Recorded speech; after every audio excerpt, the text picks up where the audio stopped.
the channel. Welcome back to All Things Betsy. Thank you guys for all the congratulations on buying our first home. Yay! We are so excited, and of course we are grateful to you guys. Yes, we appreciate all your love and all your comments that we've received so far.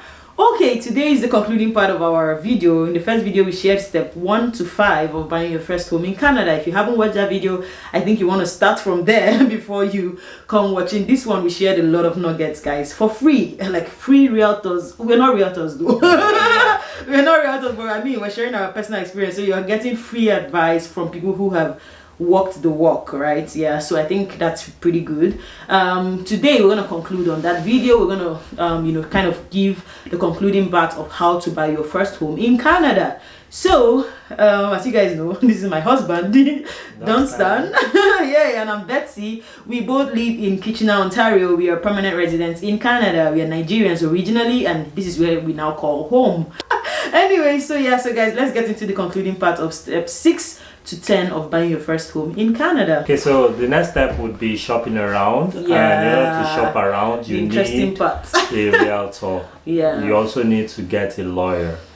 So the realtor is the person who would help you look for houses. Although yes, you should look for yourself. You can check on realtor.ca. You can check with Zolo. So once you find a house that you're comfortable with and it's within your price point, you can then send to your realtor, who goes ahead to book for a viewing. Now most viewings are for like an hour, 30 minutes thereabout. Actually, most times they're 30 minutes. The person reaches out to the seller's realtor, who puts you on a window for the viewing. So you go with your realtor to the place, you look around, take pictures, do a video, and then see if that is within your checklist, what you want to buy. Right, so the checklist now comes into play at this time, and just like we said in the previous video, the checklist is very important at this time. Shopping around can be very tiring, considering that you have to go and see different houses. It can also be very confusing, considering that you see things that you like, A has what you like, B doesn't have, and you have to make a decision or a choice between them. So that is where prioritizing what you want in your checklist is very important. Getting a good realtor is also very important. There are realtors who know their onions, such that they know what to look out for in houses, things that could potentially give you challenges or problems in the future. So once they get to the house, they go and check for those things, and once they find it, they tell you, well, in order to fix this problem, you would spend this amount of money. Do you want to start spending money on this kind of a house?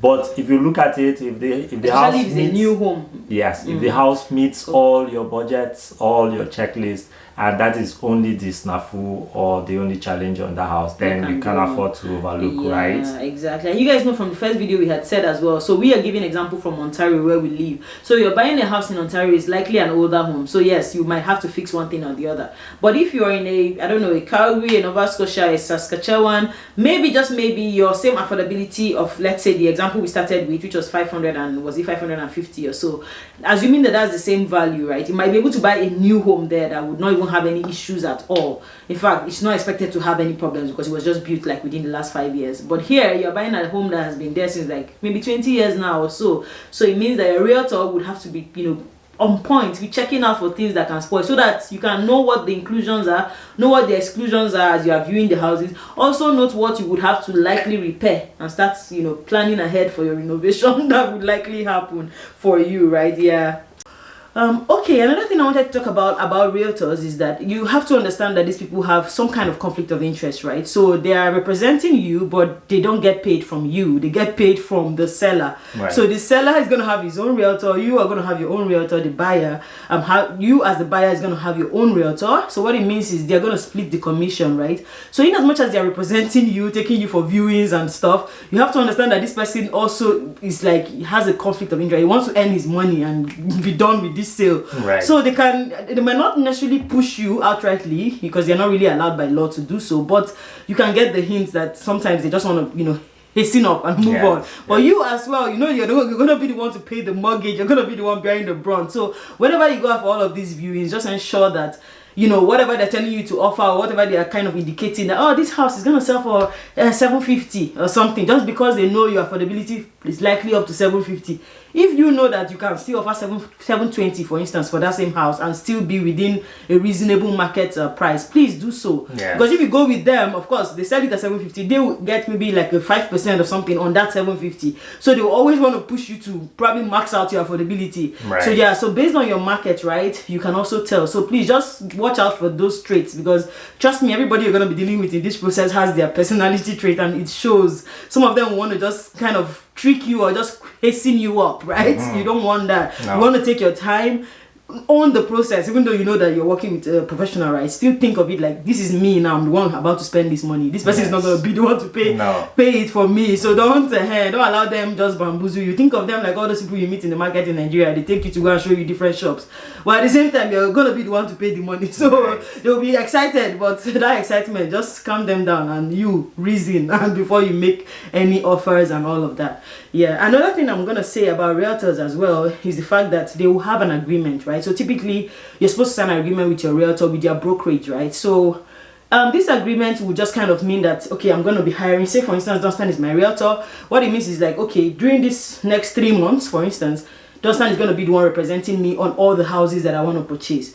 So they usually try to put the time frame because they want it to be that they won't want to waste their own time as well, right? They're helping you look for house. Let it not be that tomorrow you go and look for another person and then you forget about them. So they try to like tie you into some kind of agreement so that they are sure that during this period, and for a radius, sometimes they will say within 10 kilometers radius or within 20 kilometers radius, any house that you purchase during this period, they are the ones to earn the commission on that house, something like that. So of course, this is a valid agreement. It's a legal document. Read through it. Just be sure that you're okay with the terms before you go ahead to sign it. And you want to delay signing that as much as you can until you are sure you want to really hire the person. So if I know I'm going to use Dunstan, I want to be sure that Dunstan is my kind of person before I go ahead to say, okay, you know, I'm going to use him. Because if I want to change, what it means is no matter where I buy that house, as long as I buy that house within that area, say I buy a house in Kitchener, Dunstan still has a claim to that, because he will feel like it's because of the knowledge I've been giving you that you were able to buy the house. Right. So it's kind of tricky, but just make sure you know this is a key point.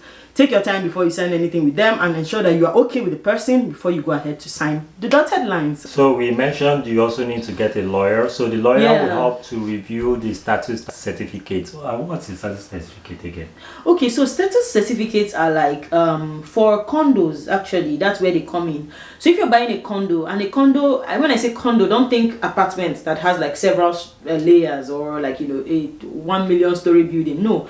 Condo is the nature of the legal status of that house. So if you're buying a condo, it means it has a condo management that has been in operation since time immemorial. What happens is they keep a record of all the houses in that location, right? They already tell you the things that are likely like issues in that area, or even the house that you want to buy. They will tell you how much you pay as condo fees on that house. So that status certificate had everything. It also is like a financial statement really of that condo management. So this is the point where you want to show it to your lawyer, whom I assume you should already have a lawyer that you are dealing with, right, at this point. So it's not like you're hiring the lawyer up front. You're not entitled to pay them yet until you buy the house, but you want to share those status certificates as they come up with them so that they can look and see if there's any challenge, like any legal issues pending on that house, any kind of pending litigations, or any plans to probably increase the condo fees. You know, those are the kind of things you want to check out for so that you don't buy one chance. Because there was one house, I think it was somewhere in Waterloo.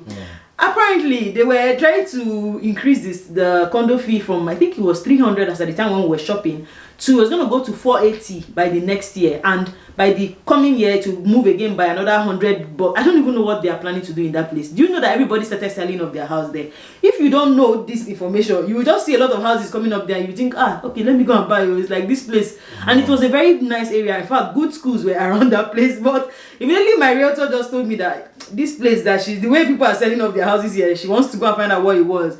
Okay, we collected one of the status certificates from one of the houses. We pretended like we were going to buy it, and then we reviewed it with our lawyer, and then it was like, oh my god, bad market. It simply means that every year you be increasing your condo fee is not even mortgage, so this is just something else you are paying. We just did about Tom. Yeah, so of course, once you're shopping around, based on your checklist already, you would already know the kind of things to look out for. So of course, if you're buying a house with a garage, you want them to open the garage. This is not like an inspection per se, but you just want to be able to see every part of that house. It's very important, so that it's not like you leave and you're like, I didn't view the garage. What if inside there's still a lot of renovation to be done and you didn't view it? So you want to view every part of the house. Basically, you're buying something, look at it, use it like a first inspection. Within that 30 minutes, check everything. If you're not going with your spouse, assuming you're married, like there's some of them I didn't go with, don't stand, because he was working and the thing was like middle of the day. Of course, I take a lot of videos and I ask him what does he think, if anything he wants me to ask the realtor, I will bring it up at that point and get some kind of paper. Our realtor as well was always giving us a kind of a paper that had like a summary of everything, the asking price, just basically the MLS listing, that's what it's called. So have something like that, so that at least different houses, you have the paper, okay, you can compare. Oh, the asking price, okay, this one had 2 bedrooms, this one had 1 bath, this one had a basement, this one didn't have, all of those things. You kind of just want to have them in records that can help you make a decision. Okay, let's go to step 7. Step 7 is the offer stage. Yeah, I told you guys this concluding part of this video is the most interesting part. So yeah, so for you to be talking about offer, how do we say it now? Basically, offer is just the point where you make your intent known, right, to the seller. So this is the point where you want to tell the seller, okay, I've seen your house and I want to buy it. So this is what I'm staking, this is what I want to offer you for this house. Now note that it can be either one of these. You're either offering lower than the asking price, which is typically what we are used to from Nigeria. I don't want to buy a market, you start pricing, you go lower. Or you can offer exactly the asking price, or you can also offer above the asking price. This one I will leave to you and your market.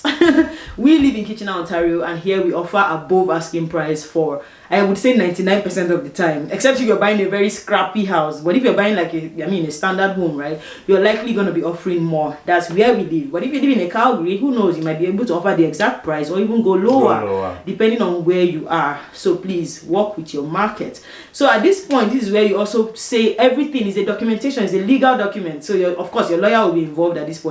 Your realtor will be the one to prepare the offer.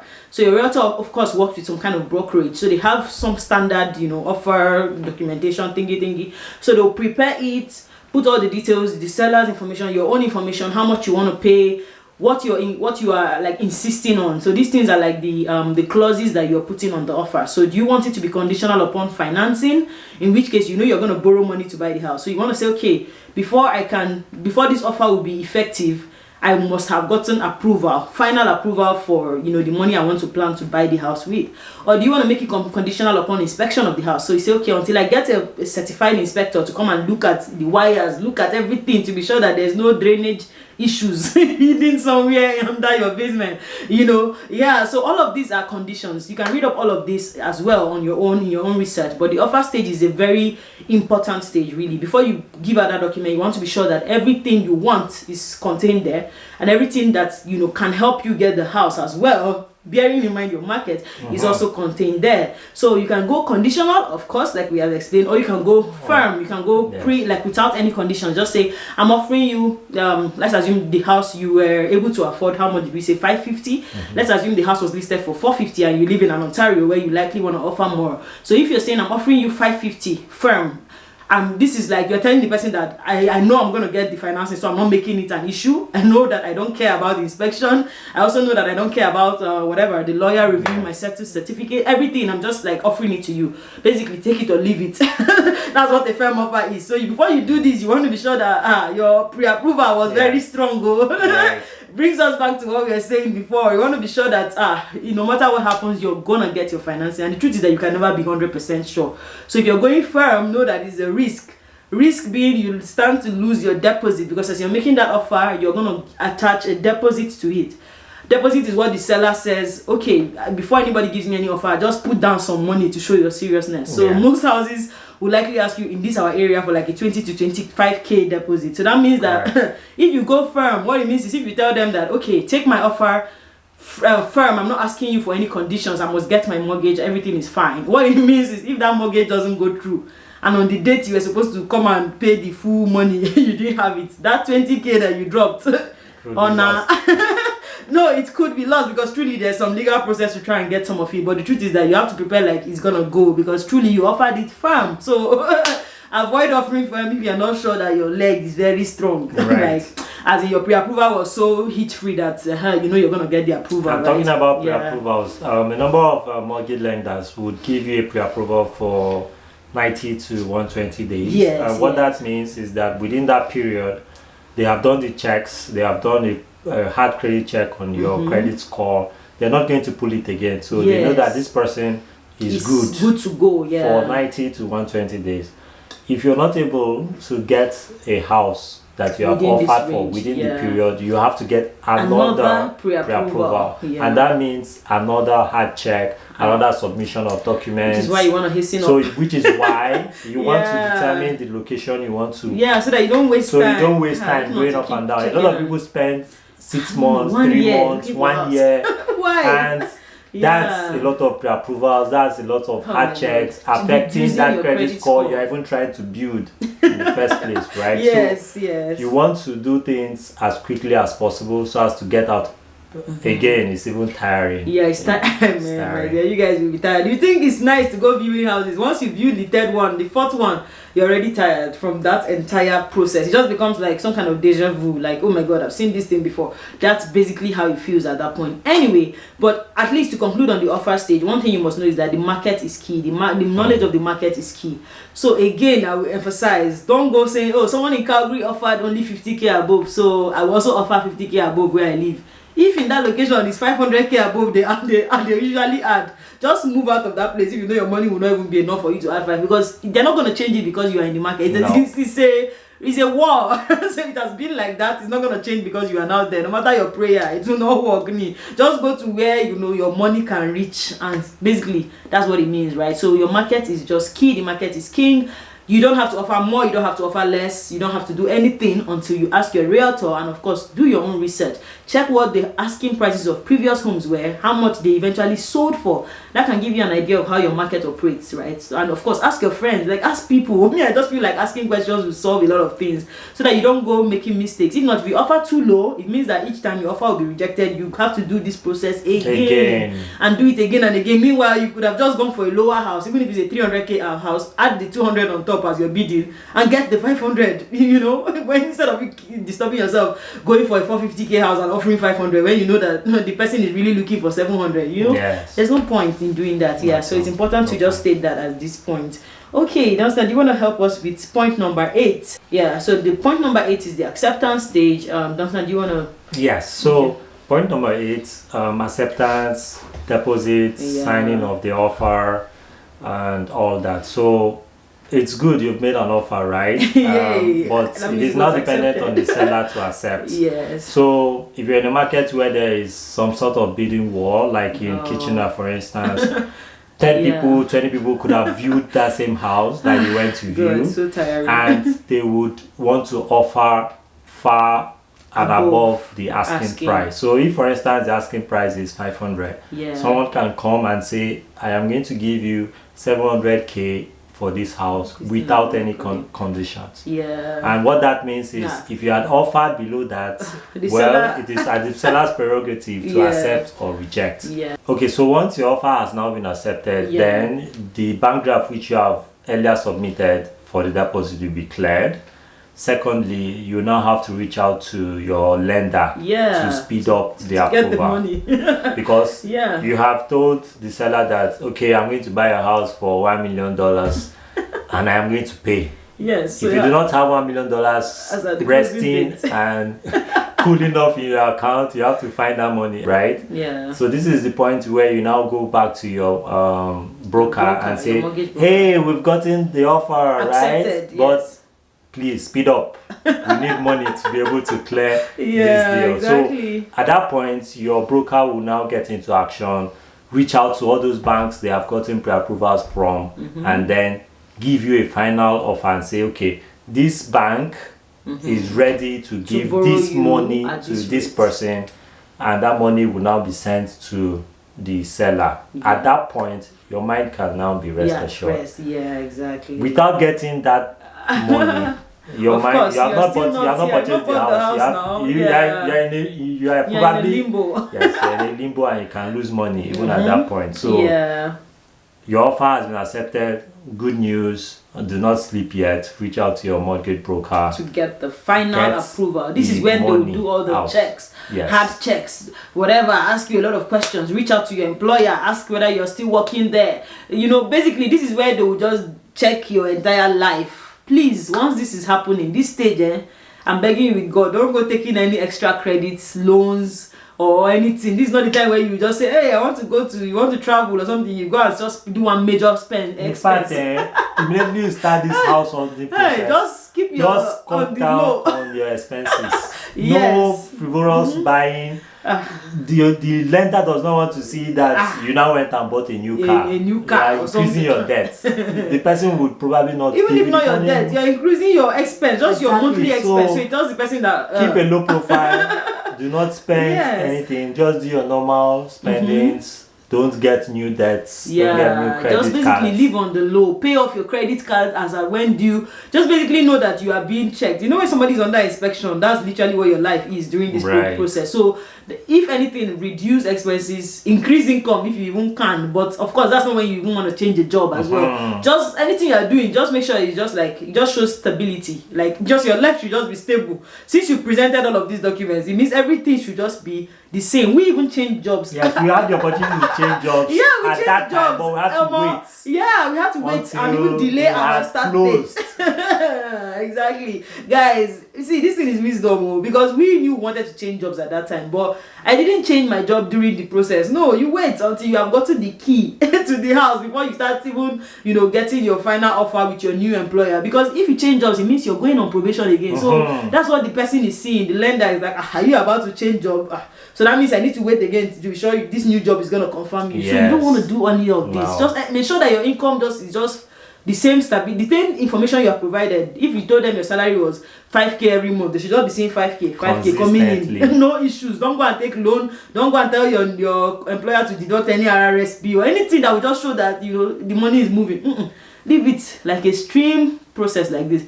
Very straightforward, and just make it simple for yourself. You want it to just be easy to get your money out. Right. We're emphasizing on this because these are like nuggets, guys. Not everybody will tell you all of these things, but it's important because, man, you don't want to do this thing and then when your offer is already at stake, you have to pay that 500k, especially if you went firm. It means that the seller is waiting to collect the complete money you promised. Yes, the seller has committed to selling the house, and if for any reason the deal doesn't go through, the seller can sue you now. First of all, the deposit you paid can go. Yes. Then the seller can sue you for damages, considering that they put the house in the market for a particular period, and then they had hoped to have sold. And perhaps they wanted to move, and now you have delayed them, so they can charge you per day that you didn't pay. Yeah, and so that's a lot of trouble. That's a very important stage, guys. This offer, like this stage between the offer and when you finally just move in, is just important. You don't want anything to delay you. And to be honest, if you're not earning income in Canada, it can become a stressful thing. Maybe they're trying to reach out to your Nigerian employer and the person is not responding.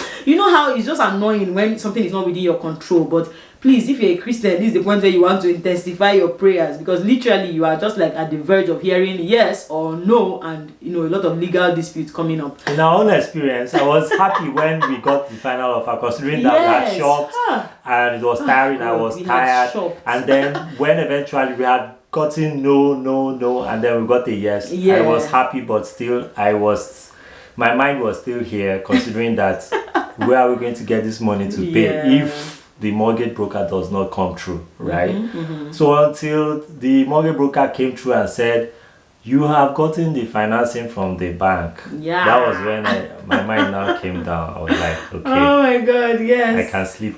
The 9th step now is the closing stage. So closing just basically means offer has been accepted, financing went through. So this is just like the legal part of everything. So this is where your lawyer will really do his work now, because the lawyer now will be dealing with the seller's lawyer, getting all the money from the lender. It won't come directly to your account, so if you just go to your lawyer's account, your lawyer would likely have a trust or something. They hold that money there on the closing day, which is very important. You want to negotiate. Even your closing date can be negotiated. Like we now, we got everything like certain and settled as of July, but we didn't close until I think it was October, because that's when they wanted to move out of here. So what it meant was we didn't even care, because our our rent was even expiring by September, so we didn't even want anything that would make us be paying rent and be paying, you know, everything in Canada is funny. So if you already have a legal whatever to pay rent, you have an obligation to pay your rent. You want to even ensure that your closing date is just about that same time, so that you're not paying money in two places. So yeah, so by the way, that was by the way anyway. So yes. eventually talking about the rent. So that year that you want to start to house hunt. Yeah. If you had stayed in an apartment where you pay rent, reach out to your landlord or your rent owner and let them know that you're keeping your, how they call it, you keep it open, right? Okay, yeah. So yeah, that means like your lease agreement, you want to you don't want it to be clocked at that point. You want them to know that it's like on a month to month, because it means like somehow you know, so long as you're not in your first year of staying in that house, you can now change your agreement to month to month. So what it means is, if by July ending I've gotten a new house and I want to move, I can move. I'm not going to be paying, you know, I'm not tied to a 1 year lease, you know, a 2 year lease or something. Yeah. Correct. So that you want to just ensure that all of this is done. Sorry, we didn't say this at the beginning, but this is actually when you want to try and reach out to your landlord. If you are moving from a condo or like a small apartment, try and ensure that you are not stuck to them. If not, you would have to probably find someone to replace you and all of that. It's just a lot of stuff. So yeah, you want to ensure that you're on a month-to-month lease. You want to ensure that you and your landlord are in agreement at the time when you're about to leave, right? So you just ensure that you're on a month-to-month lease. It is, you know, agreed with whoever it is that manages the property, so that you're not scampering, you know, because typically what happens is when you have a 1 year lease running, and maybe you buy a house in August or something, you have to now find who's going to replace you, and it's just going to be a lot of stress, right? So just try and ensure that you're on a month-to-month lease, and you guys have a kind of understanding that whenever you buy the house, typically, at least you try to get your closing to be like the end of the month, so that, you know, once that closing date reaches, you can easily just leave one house and enter another house and not have to pay rent and mortgage in the same month for 2 different properties, right? Yeah, so you want to ensure that. Okay, yeah, so after this, of course, at this point as well, for closing, you now have to do your closing costs. Oh my gosh, closing costs are the, you know, those hidden charges that when you buy something, your mind is on the main thing, but somewhere under there's still some things you have to pay. So that's how closing costs are. You have to budget for your closing costs. Closing costs are typically the list or the total cost that you pay to be able to take possession of the house after you have already purchased the house. So your lawyer will definitely let you know what your closing costs are. Typically, they will include the lawyer's fees. That's the number one. They will include land transfer taxes, municipal taxes, you know, all of this, fire insurance, some kind of stuff, that definitely the owners of the house may have already paid for, and now you're coming in to probably take over the house in the middle of the year. They will also prorate whatever bills they had paid on that property. It can be anything really. It can be CY, it can be whatever. Just prepare your mind though that you're going to have to pay typically within a range of let's say 2 to 4% of the purchase price of the house. You have to kind of have that in cash in your bank. Yeah, so you don't borrow closing costs. You don't borrow the you don't borrow closing costs. You have to have the money saved, right? So for instance, for us, I think our closing costs eventually amounted to, I don't know, was it about 10,000 or something? I can't even remember right now. Was it about 12k? Yes. So that's something you just have to have somewhere saved.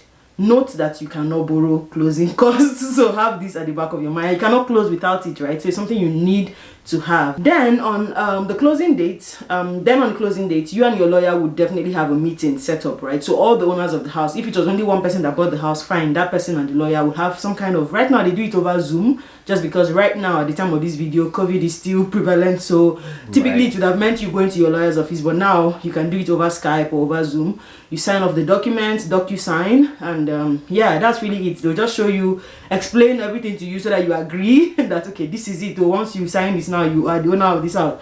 Once you agree with everything, they get the alert for the closing costs sent to the account, the lawyer's trust account. That's it. You sign off everything, and yay! You've closed. Oh my god, closing is okay. And at this point, during your closing meeting, ensure to ask any vague questions. So if there is anything you do not understand, Any figures you're seeing that you do not understand, that is the best time to point and ask those questions, right? You're committing to a very huge financial expense, and that's going to last you for maybe 5 to 25 years. Yes, really. So you want to be sure that the amount you're paying or the monies you'll be expected to pay monthly are exactly as stated, and you're pretty clear on these figures. So if there are amounts that are quite not understandable, or you don't ambiguous, understand, or just it's jargon, right? Financial jargon. Someone like me, because I'm an accountant, right? Some things I didn't really have to drill down, right? But at some point too, as well. Even though I do accounting, but I'm not like into mortgage accounting, right? So there's some figures, some percentages that may just be, what are you guys talking about here? This is not the time to assume, because once you sign off, of course, dotted lines. Once you sign the dotted lines, everything is done, right? So so please reach out. You can even still continue to reach out to your broker, because they would have given the lawyer all the documents. So this is the point where you can reach out to your broker. What is going on here? I'm seeing this number, maybe a tax that you thought they would be the ones paying, or something, and then you're seeing that it's now put to you to pay as part of your closing cost. No, ask them, please, what is this number? Just basically, your eye, shine your eye. If you're about to do a huge purchase like that, just ensure that you scrutinize everything, you understand everything, and then of course you can go ahead to sign. Yes, and once you sign, oh my gosh, this is when you congratulations. I remember that day. How did you feel, D? How the day we closed? Well, closing was the main deal for me, because all the other processes were tiring. And then immediately we closed. It was a sigh of big relief. Oh my goodness. No, the closing day is the day you can say, "Ooh, you have bought a house." In fact, you can announce it now.